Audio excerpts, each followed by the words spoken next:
What's up, guys? That was pretty sick. good. That was really good. So what's up, Kaleidoscope guys? Season 2, I believe this is episode 4. Yep. Right? We skipped a week. We have families to provide for, mouths to feed. Oh, nice. Wow. As you can see, we took some time off, really developed our chemistry. We're clicking right now. We are clicking on all cylinders. So we have some exciting stories from this past week. Some are exciting, some are not. But they're all pretty entertaining. Some cool, some mundane, but you're going to hear them either way. Yeah.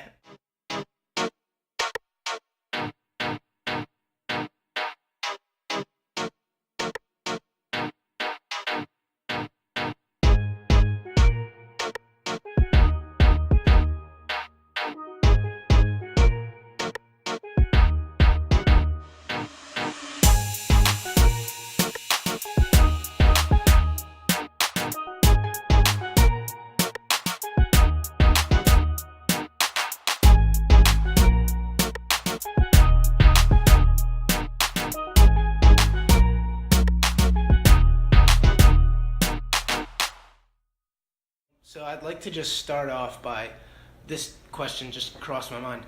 Do you have a favorite type of pretzel, considering all the types of pretzels? Take into consideration shape, texture, maybe heat. I'm a pretzel chip guy, honestly, because I love dipping them in peanut butter. Nice. That's a go-to for me. I love that. Pretzel chip. So I have to narrow it down. Probably, I love Auntie Anne's pretzels, but those are so buttery and Are you stuff. an Auntie Anne's or a Wetzel's pretzels kind of guy? Auntie Anne's, Okay. East Coast. I think Wetzel's is I have like no a West idea. Coast I know type thing. that's the other name of pretzels I know. Yeah, mall pretzels. Yeah. But I'd probably go Snyder's of Hanover pretzel nuggets. Those are great. I haven't had them like over 2 years. Yeah. Those are really good. Yeah, very good. Like the honey mustard ones. Oh yeah, the honey mustard and onion. Yeah. Sounds like such a gross combo for Yeah. your breath, Yeah. which it is. It's terrible. You grow up on them, so. It tastes so good though. Yeah, those are a sleeper. And it's similar to the Doritos, how like the dust stays on your hands for a little bit, Oh. but then you like kind of suck them off, and it feels great. Nice. So we're delivering this podcast straight after dinner. What did we make, Liam? Shed some light on what we just threw down the hatch. Yeah, it was kind of a weird dinner. Yeah, like a makeshift dinner almost. Yeah. So we put some cauliflower, broccoli, mushrooms, onions, threw those in the oven with a little salt, pepper, seasoning. That's Got some seasoning. garlic salt. Some garlic salt minced on them. onion, chili pow. All the good stuff. Is he saying pal? And then we backed it up with some mashed potatoes and some corn. Overall, it tasted pretty darn delicious. Pretty good. I had some hummus and Trader Joe's Green Dragon sauce as well, which basically tastes like sriracha. And I ate mine straight. Ooh, interesting. So let's get into our story. This was the story of the week. Oh yeah, this is a big one. It's an all-time story. Yeah. I'm still figuring out how to tell it, because every good story needs to have a good delivery. I think. So I'll give you some time to try to develop your story. I think we should put that on the Instagram page, just screenshot the bars direct. We should have done it the night it happened. Fuck. But I thought about the next day. I was like, oh, we should have done that. Damn. But it's one of those stories where if you come across, it's just there's no way It's this great. happened, but it really did happen. Yeah. It's great. Well, we got some entry, so I'll preface it with this. I'm kind of a local celebrity now. To put things lightly. So, it was our good friend's 21st birthday. And, typically the clock strikes midnight.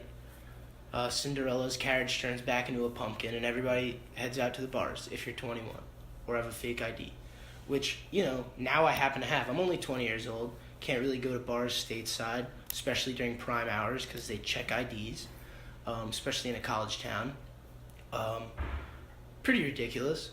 But anyway, I have this fake ID that, believe it or not, it's now 1 for 2, but at the time it was 1 for 1.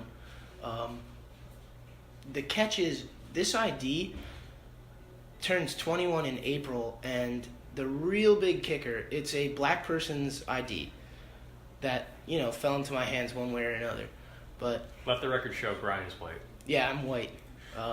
Especially in this season, I'm quite translucent. I don't have my typical olive complexion. So anyway, I head out to the bars just for the joke, and I pull the ID out, and I give it to the bouncer, fully prepared to go back to the house and, call it a night. but he takes one glimpse at it, hands it right back to me. I take a drop step, like as if I'm ready to leave, and he just hands it back to me, and I walk right in. And we had ourselves a night. So then the next day, or maybe it was 2 days later, I ended up on the Barstool page and went kind of viral.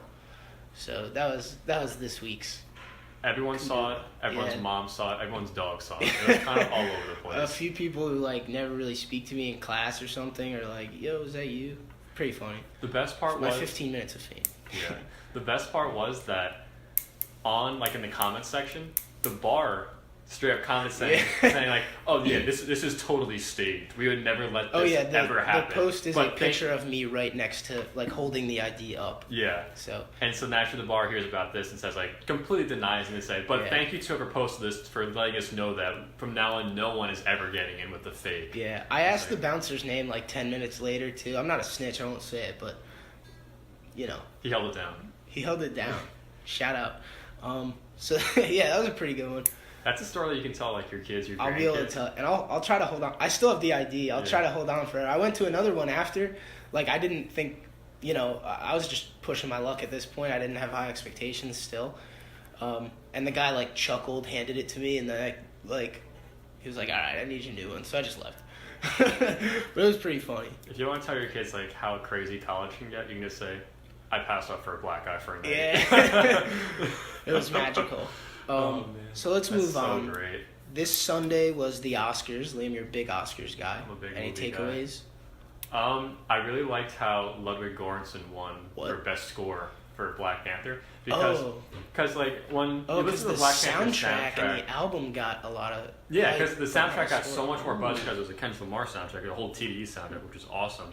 But one thing I like about Göransson is that he works with Childish Gambino a lot as his producers for a lot of his music. He made Redbone and everything. Check out like his Deconstructed on YouTube. It's really cool.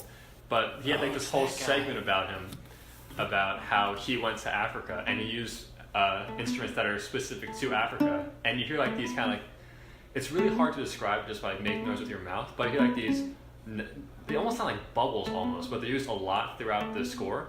And there are these specific instruments that are used to mimic the human voice that they use in African music only. And it's really cool how he incorporated that because it sounded so different from other scores you're used to hearing. Naturally, you have like the hero's theme and the villain's theme, but even thrown in there when you first see Wakanda and you really get like the black culture, like it's a cultural iconic movie now. And you get like the whole African music with it too, and it's done so tastefully. It's really, really cool. And that's what that was my one takeaway from the Oscars. Hey man, you can say a lot about Ludwig Göransson. Nobody can say he's not tasteful. My second takeaway was that Free Solo won Best Feature Documentary. Yeah, that was really good. Feature, Did we end up posting we talked about it. So our loyal listeners will remember. Yeah. We went and saw Free Solo and it won Oscars. Yeah, Oscar. It definitely should because it was amazing. It's definitely the best movie experience I've had in a long time. But what's really cool is that Jason Momoa is the one who presented the Oscar. Like he was the presenter for it. He's the one who handed them the award and everything. And he's really good friends with those guys because he's a very well-known climber. He's not a professional climber. He's Jason Momoa? He's a professional Jason Momoa's actor. large ass? He's 6'5", like 250, but he's a nimble climber, and he's known for his rock climbing. And he knows these guys just because he's a part of that community. And when they won, really like he was going crazy for him. It was really, really cool to watch. Cool. So those are my two big takeaways. Naturally, I get the big awards go out, which is really cool, but I think those are the two biggest ones I liked seeing the most. Yeah, I was at the gym, obviously, getting my flex on, whatever, getting my heart rate up. I heard working on your fitness. Yeah, He's my witness. I wasn't there. I heard Bradley Cooper and Lady Gaga essentially had intercourse on stage with Bradley Cooper's gorgeous girlfriend and baby mama in the front row. That was the only thing stopping. That was so blown out of proportion. I know. That is also what I heard. Did it happen? Yes. Should have garnered that much attention? No, but tabloids are tabloids, and it's something to write about. And I eat them up. Yeah. You do like your reality television, your e-news kind of stuff. Oh, true. We started watching The Bachelor, which there's a new episode on Hulu. I have not watched The Bachelor at all. So, yeah, Sunday, let's reverse a little of that Sunday. We went up. Oh, we could talk about the Phillipsburg Mall, too. Oh, my God. So we had to... I'll take the lead on this one. Go for it. Liam's parents bought this big armoire for like $50 at Yeah. like a massive antique store, and they needed some strapping young gentlemen to help move it from the store to the house. Yeah, the reason why it's $50 is one, it's super old and incredibly heavy, and they don't have people there to get it to your house. So they said, we probably can't sell this thing unless it's off like dirt cheap, because we need to get rid of it. So that's why it's $50. Yeah, it was like classic old thing that was really heavy. Yeah, for Rich sure. mahogany. Yeah. From Victorian era. So yes. he lives now in Easton, Pennsylvania, which, we're on campus, so it was like 50 minutes maybe. Yeah, I knocked out in the ride both ways. It was sick. I love car naps. So we pull up to this Phillipsburg Mall, and Phillipsburg's kind of in the sticks, like, of New Jersey. It's on the border of Pennsylvania, but it's very, like, farmland and stuff. It's not like where we grew up, Yeah, it's very blue collar kind of out there, and it's sticks western New Jersey. It's not like a metropolis or anything like that. It's kind of what you're gonna expect to see is pickup cars, SUVs, you have like middle lower America, income, and you lower dropped income it. kind of area. It's middle America-ish. Kind of, yeah. Almost nice, like Pennsylvania. It's like that. Yeah. So we pull up to this mall, and at first, from the outside, it looks like a strip mall. Yeah. All the stores are outside. You can kind of. What was it called? Black Rose. Black Rose Antiques. And was it Black Rose? I think so. Black Rose Antiques. And so we opened the door, and then I think we both went, whoa! There was a full mall, but like one in every four spaces was generous. taken up by a business. It was so weird. Try one in like 7. Yeah, it was deserted.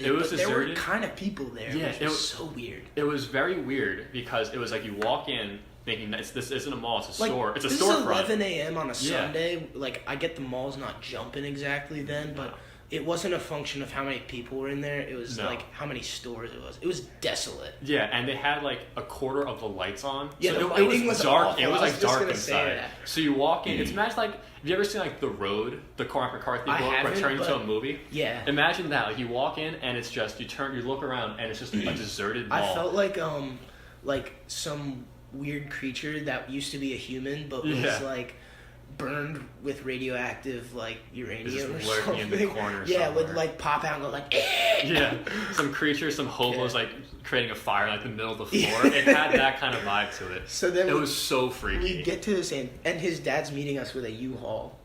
He rented one and he was gonna meet us like on the other side of the thing, and he didn't have his cell phone was like fucking up, so he had no connection. Yeah. So like we get into this antique shop, which isn't half bad. It's like once you're in there, you're in the clear. Yeah, only like the area between the stores was weird. Yeah, once you got inside the store, it was normal. Weird. There was like a Victoria's Secret and like some other kind. There's a like record store. Yeah. Yeah, there was like a name brand FYE. Yeah, the stores in there were nice, but the area connecting them was just weird. It was so weird. Yeah. And then, so we were in this antique store. There was literally so much crap. Yeah. And it was cool. Like, there were old license plates. It was a big, like going back in time almost. Yeah, so much old stuff. Yeah, like Miller Lite neon signs and stuff, like picture frames, you name it, it was there. And so we found the armoire. There was an old dental chair, which was freaky. That was really weird. Freaky, like kind of rusty, like probably from like the Cold War era. Yeah. So anyway, we got the armoire out. Wasn't too bad, I would say. No, it wasn't. It wasn't easy, but it wasn't hard at the same time. Yeah, I agree. It was like typically it was honestly we moved something really heavy. Imagine how hard that would be. That's it was in 3 pieces though, and we're pretty ripped. Yeah. So it wasn't too bad. So that about sums up our week. Well, that's maybe the highlights. Yeah, we had a pretty solid week otherwise. Some stuff happened in between, but those were 2 stories. Brian was a black guy, and we moved something really heavy. Yeah. So something to look forward to in the coming weeks. March 10th, clocks go back. Oh, that's right. And the sun is going to set. Spring forward. Spring forward, whatever. Yeah, that is spring forward. So the sun is now going to set closer to 7 p.m. in our area, which seasonal is depression sick. And the seasonal depression's almost over. Yeah, we're almost out of there. Almost out of the woods. So, you ready to wrap this one up? It was a pretty quick one, I'd say. Real quick though, something super weird happened this morning. So. Oh my God! We don't have class until noon. It's a Tuesday, so no class until noon. I usually wake up around 10, and at 9:50 I hear a banging on a door going, "Police, open up!" I'm like, "Oh my god, what did I do in my sleep?" So where was I during this? And I wake up and I kind of in a frenzy. I'm like, "What the hell is going on right now?" I look over and Brian's not in his bed. And I'm like, "Oh my god, what did he do?" But then I kind of like play it up, but then I realized, wait, it's not our door. Something else going on outside. And then Brian comes back a few minutes later, and he was doing his laundry. Yeah, I was in the laundry facility, and on my way back, I saw my roommates, and they're like, "Yo, be careful, there's, like, police in there," you know? So then, you know, I don't make too much of it. I come in, I walk in, and Liam's still in bed. I'm like, "Yo, dude, there's, like, some police shit going on right in the hall." He's like, "Yeah, I know, I just heard him bang on the door." So whatever. And then, we kind of hear more and more going on, and our nosy asses are like looking through the peephole and stuff. So like, and there's gotta be like 10 cops out there. Eventually, yeah. So I knew, like, I was like, yo, 11 o'clock rolls around, I'm taking my ass out of the door and getting my dry clothes, you know. So I brought my hamper and I walked out first, and there were easily double digits, probably like 12, some sorts of law enforcement. There were some people in like cop uniforms, other people not so much, and there was like equipment, all that. We still don't know what happened. Yeah. But I walked out and I'm like, "What's up, guys? How you doing?" It's a narrow little hallway, and I'm making my way through in like my pajamas and a hamper, and I go and, you know, I get my clothes and I'm coming back and the door is open, and this one guy's like, and I have a full sack of laundry. It was a lot of laundry too, right? It was more than normal load. It was overflowing over the top. Yeah, of his it was hamper. like my towels, sweatshirts, everything. So I'm standing out there at the door to my building, and like the first guy who, like, I was like, "Yeah, I'll be right back." He was standing at the door, and like, I guess it was one of his superiors or whoever was running the show. He was like, "You going upstairs?" And I said, "No, I live right across the hall." And he was like, "Not yet." And I'm standing out there with my full hamper, and I'm like, "Are you serious? Are you serious, man?" And the other guy who's like working with him was like, "But he's got all his stuff." So he was like, "All right, just get in." So then I got in, and then, yeah, we're still not exactly sure what happened. You had to shimmy your way through some cops, though, right? There's some stuff. There's some equipment outside. There was like legit shit going on, and I had like my full hamper, and was like, "Excuse me if and I forgot my keys, so I had to call Liam up." I was like, "Oh, can you let me in?" And the weird thing was, my phone was on, like, it wasn't on vibrate, like it was fully ringing, but the entire time I was looking out the window. I was looking at the people pressed to the friggin' because I wanted to see him try to get past these cops. And then my phone rings. I pick it up. I'm like, "Okay, I'll be right there." But I waited like 15, 20 seconds to make it seem like I wasn't just right behind the door the entire time. That was like 2 seconds. Dude, in the heat of the moment, it felt like 15 seconds. I had to play it off like I was still in bed, but really I was looking out the entire time. Dude, what if we had reverse people? That would have been bad.